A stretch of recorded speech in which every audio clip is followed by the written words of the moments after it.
होइन त्यो लामो हातै हात भएको हुन्छ नि हो त्यो कालो खजुर अथवा कालो मकुरा। अनि कालो मकुरा र कालो खजुर चाहिँ कहिल्यै यस्तो बाहिर निस्किँदैन, देख्यो भने मान्छेले मारिहाल्छ यसले गर्दा हामी पनि मर्छ भनेर। सो द्याट अनि आएर चाहिँ उसले चट्याङ लाइटनिङ गएर चाहिँ आएर हेर्छ पहिला कुन जग्गामा छ, यस्तो लाइट फैलाउँछ।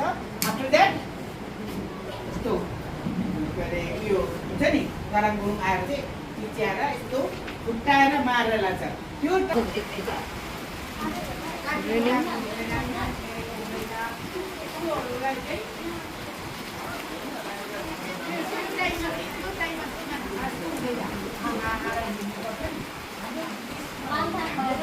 जिउमा यस्तो फर्केर लगाइदिइहाल्छ।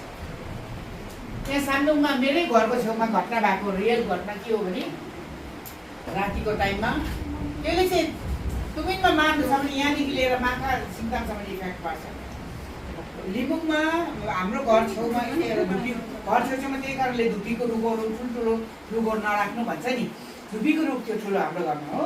अन्त उहिलेको कुरा म यो यसको एजको थियो होला, सायदै एलिसाको एजको थियो होला।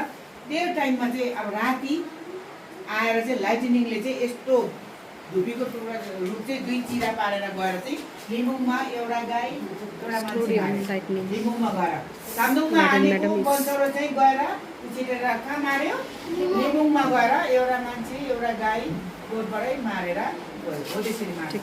त्यस्तै प्रकारले यहाँ माथि चाँदीमा पनि भएको थियो एउटा लेप्चाको घरमा natural disasters like lightning, बसिरहेको बेला उसको अब के गर्यो होला, हाँस्यो होला, के गर्यो होला, thundering, सायद खजुर थियो होला, कालीमा कुराहरू थियो होला, के थियो होला है।